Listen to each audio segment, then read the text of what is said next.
प्राचीन भारत के इतिहास का एक ऐसा शासक जिसने भारत के इतिहास को बदल कर रख दिया। लेकिन क्या सच में चंद्रगुप्त मौर्य को खाने में जहर दिया जाता था? आइए आज हम इसी पर बात करते हैं। नमस्कार, मैं हूं अरविंद और आप देख रहे हैं मेरी शिक्षा। 327 ईसा पूर्व मगध साम्राज्य पर धनानंद का शासक था। धनानंद नंद वंश का शासक था। धनानंद बहुत शक्तिशाली शासक था। धनानंद इतना शक्तिशाली शासक था कि उससे लड़ने से सिकंदर भी डर गया था।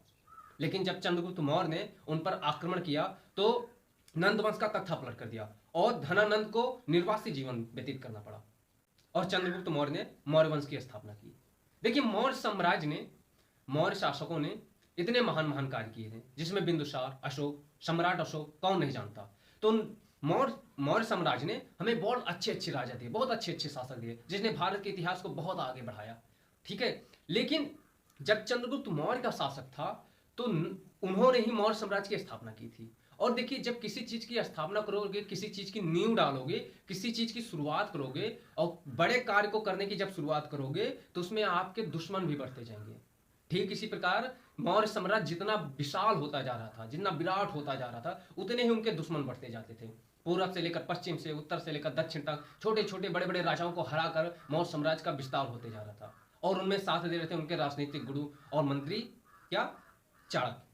देखिए, ये चीज पता है हमें कि चाणक्य की सहायता से ही नंद वंश के शासक को पलट दिया था। नंद वंश का शासन पलट दिया था चाणक्य की सहायता से। वैसे चाणक्य का दो नाम और बताइए। चलिए मैं बताता हूँ, एक विष्णुगुप्त, दूसरा कौटिल्य। कहने का मतलब यह है कि जितना ही मौर्य साम्राज्य विस्तृत होता जा रहा था उतने ही उनके दुश्मन बढ़ते जा रहे थे।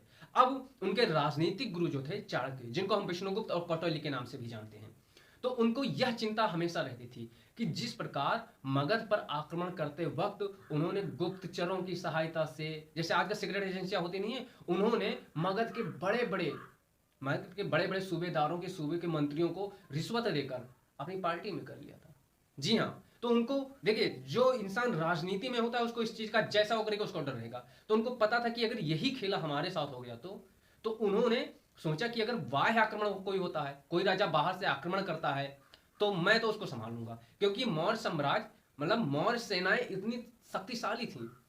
मौर्य वंश का जब शासक था तो उनकी सेनाएं, चंद्रगुप्त मौर्य की सेना इतनी शक्तिशाली थी कि किसी भी शासक को लड़ने के लिए एक बार सोचना पड़ता। लेकिन उनको एक डर रहता था कि अगर कोई आंतरिक मामला हो तो, आंतरिक मामले से मतलब है कि अगर कोई अंदरूनी, कोई राजमहल के अंदर का, कोई अपने का कोई दुश्मन निकल गया तो।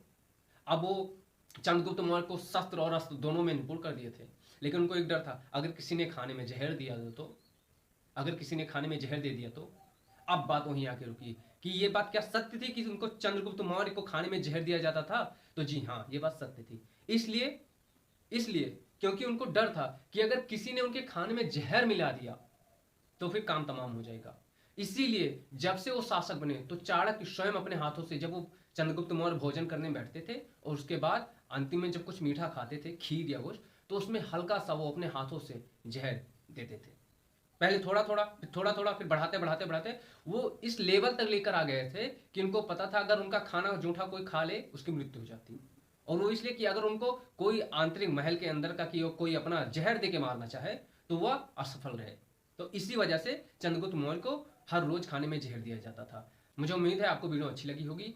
अपना कमेंट जरूर कीजिएगा। धन्यवाद। मिलते हैं फिर अगले किसी वीडियो में।